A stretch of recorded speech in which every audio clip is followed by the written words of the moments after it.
Joining me is Dr. Arvind Virmani. Sir, thank you very much for speaking with us. I'm going to start off by addressing the elephant in the room. While we are here in Niti Aayog, there are probably some set of negotiations that are happening between the US and India officials.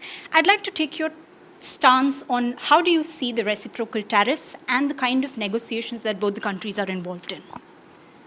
So how do I see the reciprocal tariffs? So right now, what I kind of don't, there's a difference between statements and actions. So first thing to do is to focus on the actions. So let me tell you what actions I have seen. So we have seen that our foreign ministers and others went to the US very soon after the administration was inaugurated, and there was an agreement reached. I think the Prime Minister was also there, exactly, yes. I forget, because he was visiting the UN and so on.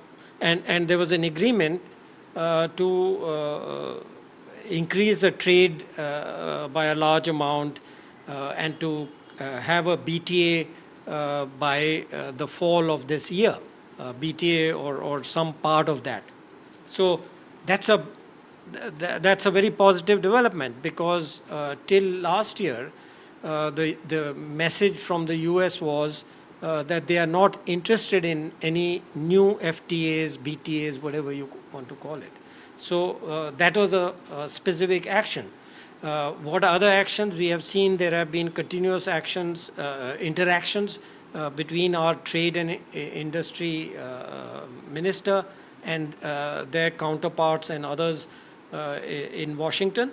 So which I would interpret from outside as trying to implement what the agreement reached between the President and the Prime Minister of India. So so the issue, there are of course economic issues. The way I see the economics is that I also happen to know a few of the people who are still waiting appointment in the administration, US administration.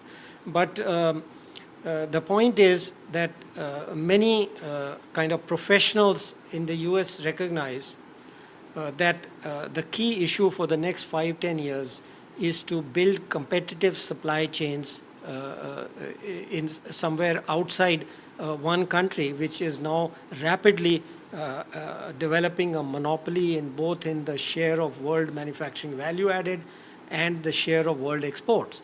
And that is not a healthy situation for any economy, leave aside the world economy. I mean, when monopolies arise in a country, US has the Antitrust Act, we had the Monopolies Act, and we have an Anti-Monopoly Commission, the Competition Commission. So the issue is that it is definitely in the interests of both countries, India and US, to create a policy framework, an environment in which competitive supply chains, Indo-US and other supply chains can develop, which can compete with this monopoly. So in that sense, but the economics to me is very clear.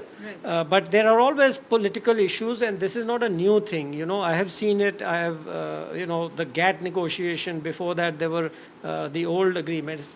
When it comes down to the difficult issues, I always find that last 10% or 15% is always about domestic politics. So what do you mean by that? Well, the EU may want to protect its dairy industry. The Americans may want to protect some other industry, etc. So those are always, historically at least, I don't know what the specific issues are right now. I mean, from inside, I don't know. But these are generally resolved by give and take. So I expect that will happen. Like you mentioned about the couple of meetings that happened, Dr. Virmani, between both the countries. It's President Trump and Prime Minister Modi who've been talking, where President Trump had also said that that when it comes to taxation, India is the king of taxes. They put really huge tariffs when it comes to exchange of trade between both the countries. Would you agree that we may have to cut down taxes by a larger percentage than it's being requested? I think I would suggest you kind of look at the FTAs with Japan, Korea, and Australia. Look at the Australia FTA. The point about FTAs is mutual gain, and if that involves drastic cut or elimination of tariffs on certain types of goods, then that's what will happen.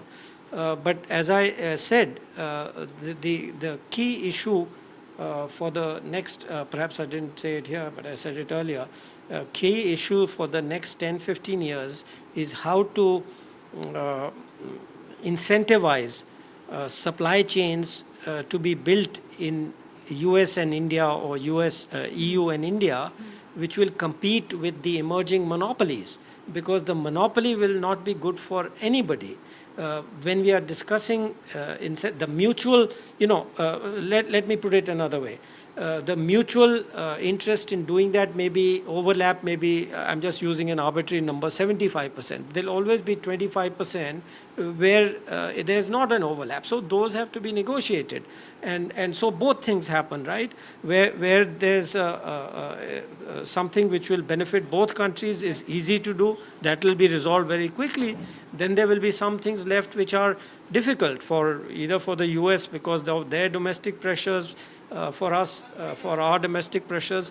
And again, let me remind, this is not something new. I have seen this for GATT negotiations. Every negotiation this happens, and that is left to the negotiators. It's not for an outside economist or like me also, even though I'm in Niti, to really interfere in those negotiations. It's not a good idea. But you definitely see a consensus coming out of this. There is no point of a deadlock. I expect that they will meet the kind of hope they set out, I don't know what to call it, goal of having some agreement by fall is the word they have used.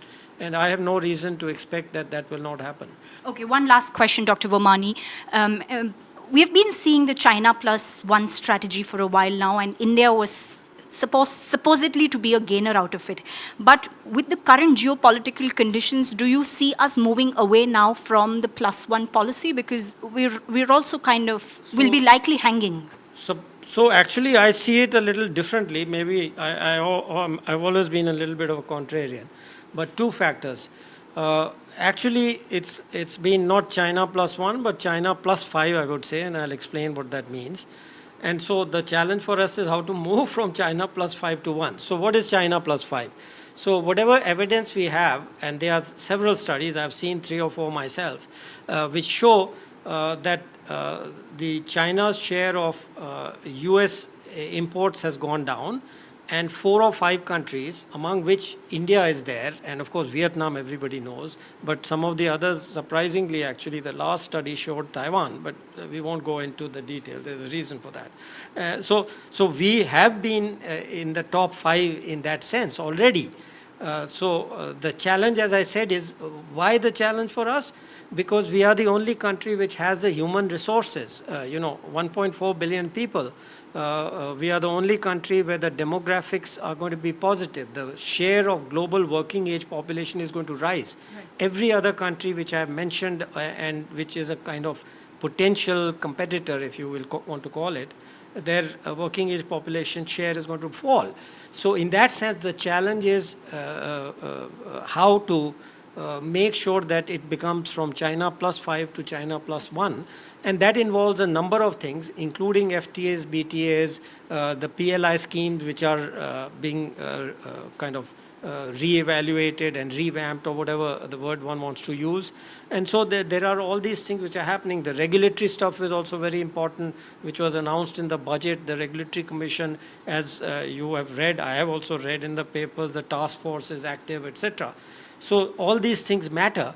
But it is a challenge. It is a challenge because the states are involved, because ultimately if a company goes and sets up, it's in a particular state. So the environment, the regulatory system, how the bureaucratic interaction occurs is all important. So for example, the Prime Minister himself announced and in a way directed us to develop this kind of index of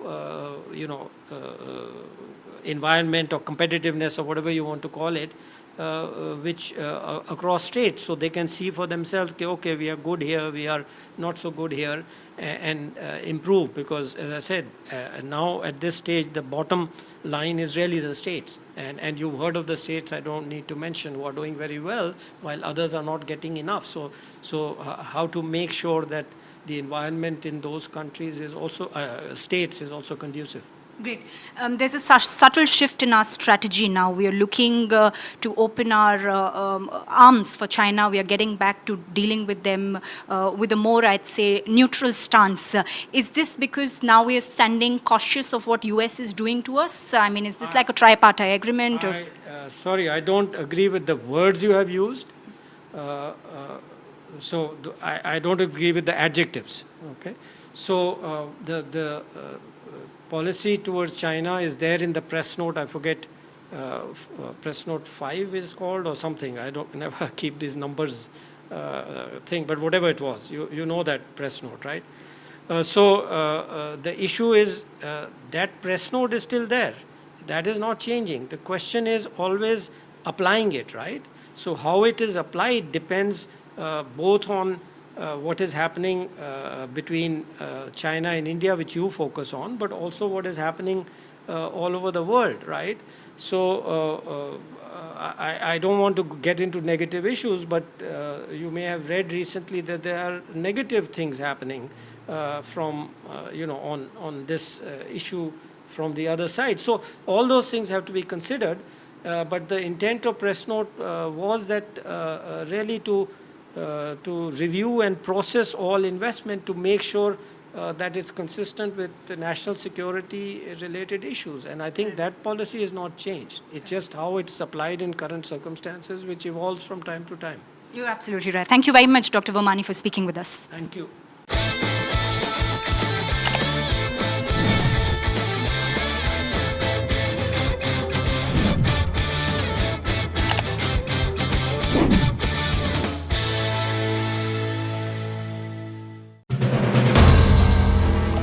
If you like the video, do like, comment, share and subscribe.